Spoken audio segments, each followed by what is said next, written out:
ಅದಕ್ಕೋಸ್ಕರ ನಾನು ಗುಂಡ್ಲಪೇಟೆಗೆ ಬಂದಿದ್ದೀನಿ. ಹಾಂ ಹಾಂ ಹಾಂ ಹಾಂ ಇನ್ನೂ ಡ್ರಾಮಾ ಎಲ್ಲ ಇನ್ನು ಬೇಸಿಗೆ ಶಿಬಿರದಲ್ಲಿ ತೊಡಗಿಸ್ಕೊಂಡು ಮುಂದಿನ ಕಾರ್ಯಕ್ರಮನ ಮಾಡಬೇಕು. ಮಾಡಬೇಕು ಸರ್. ನೀವು ಅಂದರೆ ಆ ಕಡೆನೇ ಜಾಸ್ತಿ ನಾಟಕ ಡ್ರಾಮಾಗಳು ಪ್ರತಿಯೊಂದು ಆ ಕಡೆಗೆ ಜಾಸ್ತಿ, ಈ ಕಡೆ ಏನೂ ಇಲ್ಲ. ಈ ಕಡೆ ಏನಿಲ್ಲ ಅಂತಂದ್ರೆ ನಮ್ಮ ತಾಲೂಕಲ್ಲೂ ಮಾಡ್ಬೋದಲ್ಲ ಯಾವ್ದಾರು ಒಂದು. ಗ್ರಾಮದ ಒಲವು ಸ್ವಲ್ಪ ಕಮ್ಮಿ ಇರೋದ್ರಿಂದ ಉತ್ತರ ಕರ್ನಾಟಕದ ಭಾಗದಲ್ಲಿ ಜಾಸ್ತಿ. ವಿಶೇಷವಾಗಿ ನಿಜ. ಒಂದೊಂದು ತಾಲೂಕಲ್ಲೂ ಮೂರು ಕ್ಯಾಂಪ್ಗಳು ಇರ್ತೇವೆ ಅಲ್ಲಿ. ಅಲ್ಲೇ ಅಲ್ಲಿ K B R drama company ಇದೆ, ಮತ್ತೆ ಈರಾನಿ ಅವ್ರ ಡ್ರಾಮಾ ಕಂಪ್ನಿ ಕಂಪ್ನಿ ಇದೆ, ಇದೆ. ಹೌದು. ಸುಧೀರ್ ಅವ್ರ ಡ್ರಾಮಾ ಕಂಪ್ನಿ ಇದೆ. ಫುಲ್ ಆ ಕಡೆ ಎಲ್ಲ ಡ್ರಾಮಾಗೆ ಒಲವಿರ್ತಕ್ಕಂಥ ಉತ್ತರ ಕರ್ನಾಟಕದವರು.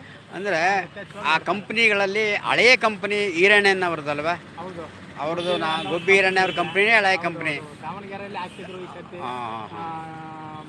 ಹೋದ ತಿಂಗಳು ಇದರಲ್ಲಿ ಹಾಕಿದ್ರು, ಅದು ಬೀದರಲ್ಲಿ. ಬೀದರಲ್ಲಿ. ಹಾಂ ಹಾಂ ಇಲ್ಲ, ಆ ಕಡೆ ಎಲ್ಲ ಒಲವು ಇದೆ. ಸ್ವಲ್ಪ ನಾಟಕದ